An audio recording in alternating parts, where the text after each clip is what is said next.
We are here with Carol Nguyen, the director of No Crying at the Dinner Table. Carol, thank you for joining us. Thank you for having me.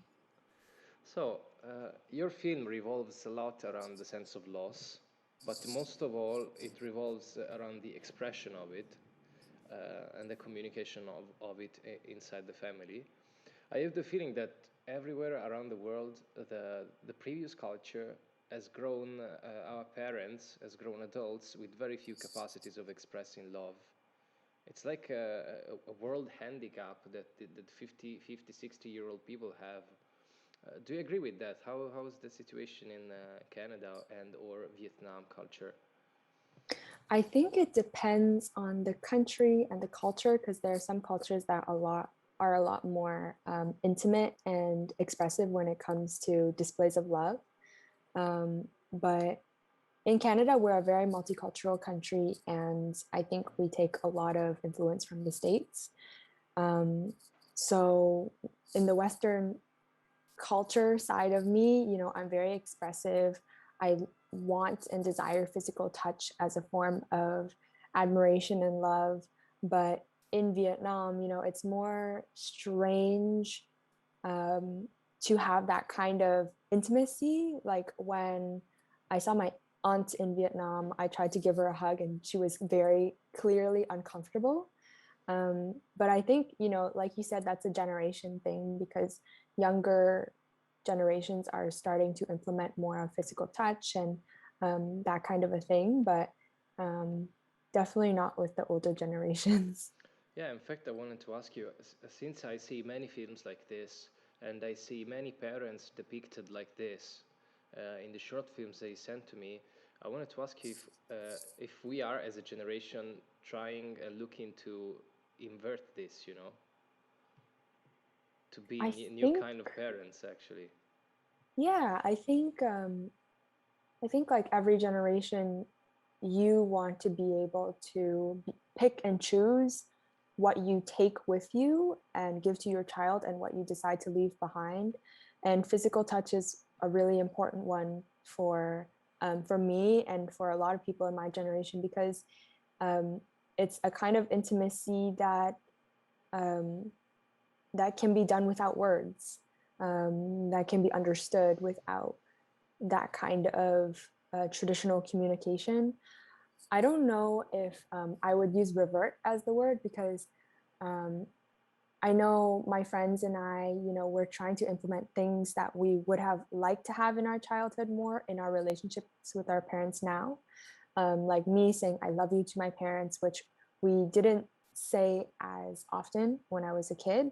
Um, and that's really nice, but I don't think they're fully reverted into that kind of love language because it's so conditioned into them that they show love a very specific way. Um, yeah, does Yeah, that sure. make sense? Yeah, I was more talking about that we're trying to invert it as a trend, like, trying to grow up with other things that we didn't have. And I wanted to Mm-hmm. ask you if it was your family, right? Because you have the same surname and you look very intimate. So I wanted to ask you if they changed after the film. They did. It took a very long process after the film because we all live in different cities. So my parents are in Toronto, I'm in Montreal, and my sister's in Vancouver. We're very scattered around Canada. Um, but it took a couple months until we began saying I love you to each other.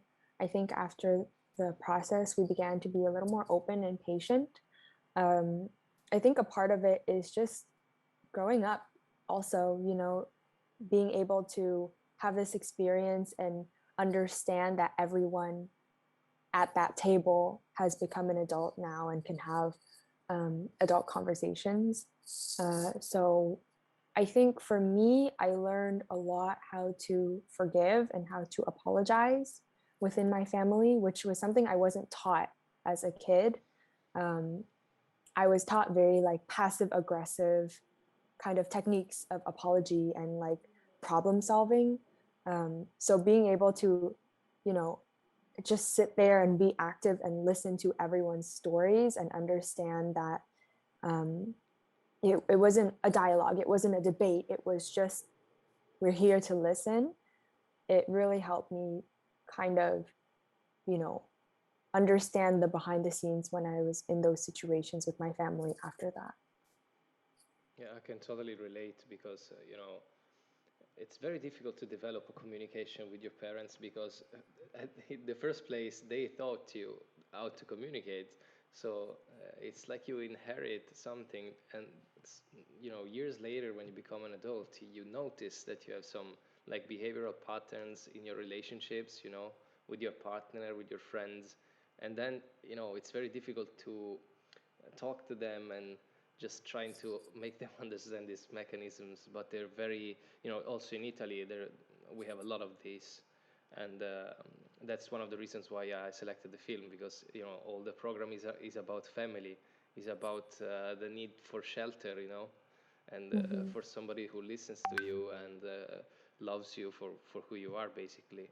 And I wanted to ask you, in my life, there is a very thin line between living a moment and filming it.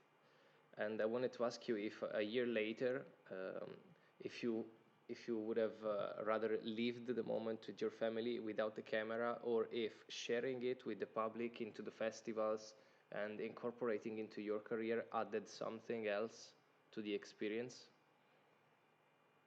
Yeah. When I grew up, my family was always we always had difficulties communicating because of language, because of cultural misunderstandings, because of the not very healthy problem-solving skills that we were taught. So, growing up and seeing my Western friends' parents or the platonic family on TV, I always thought that my family was dysfunctional.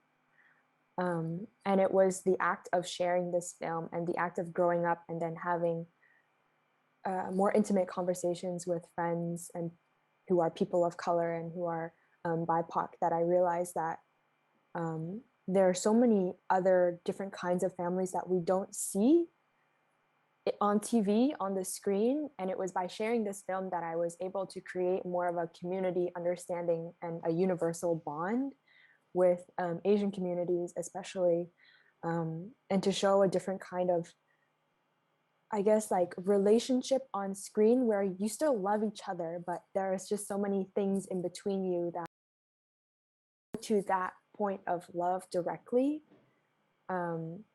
And as a second generation Vietnamese Canadian, I always find myself like having to jump through so many hoops and like zigzag to get to this one spot where it's so much easier for someone who is generations, Canadian or not a child of immigrants to just go to directly. So I think it was very important that I shared because it's not just my experience. And I think by my family understanding that too and seeing people's reactions at the festivals and being like, I saw my parents in your face, they were like, oh, okay, we're not a dysfunctional family. We're just figuring it out. Wow, it was very nice to talk about a film like this because it's so deeply connected to you as a person and to your growth. That I personally I connect a lot with it, and I really hope that the public will connect with it as much as I did. And Carol, thank you very much for answering my questions, and it was a really interesting conversation. And good luck from all the festival, from all of us. Thank you, Andrea. And bye. Big hello and hug from everyone. Hello and hug. All right. Okay.